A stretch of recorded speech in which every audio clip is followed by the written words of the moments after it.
La Côte d'Ivoire a renoué avec la paix, a déclaré le président de la République, Alassane Ouattara, dans son adresse à la nation, à l'occasion de la commémoration de l'indépendance du pays. Monsieur Ouattara a rappelé que, c'est au regard des progrès notables réalisés dans le domaine de la paix ainsi que le retour volontaire de la quasi-totalité des Ivoiriens exilés à l'extérieur, que le Haut-Commissariat des Nations Unies pour les réfugiés, HCR, a déclaré la fin du statut de réfugié ivoirien depuis le 30 juin. Le gouvernement poursuit les opérations. La Côte d'Ivoire a renoué avec la paix et la sécurité. C'est ainsi que l'Organisation des Nations Unies à travers le Haut-Commissariat pour les réfugiés au regard des progrès notables réalisés dans ce domaine, et du retour volontaire de la quasi-totalité des Ivoiriens exilés à l'extérieur, a déclaré la fin du statut de réfugié ivoirien depuis le 30 juin 2022, a-t-il souligné.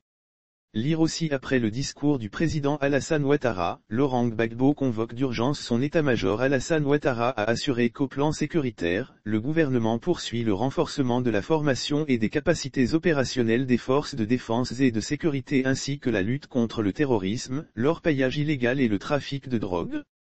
Selon M. Ouattara, la tenue en début d'année de la 5e phase du dialogue politique ainsi que les recommandations qui en sont sorties ont fortement contribué à l'apaisement du climat politique et à la consolidation de la démocratie dans le pays.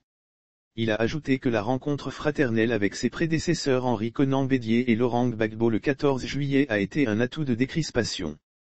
C'est un appel à la paix à tous nos compatriotes et à tous les habitants de notre beau pays. Au cours de cette rencontre, nous avons échangé dans une atmosphère conviviale sur des questions d'intérêt national et sur les voies et moyens de consolider la paix dans notre pays, a indiqué Alassane Ouattara, avant d'inviter l'ensemble des compatriotes à s'inscrire dans cette dynamique positive pour une Côte d'Ivoire toujours plus forte et plus solidaire.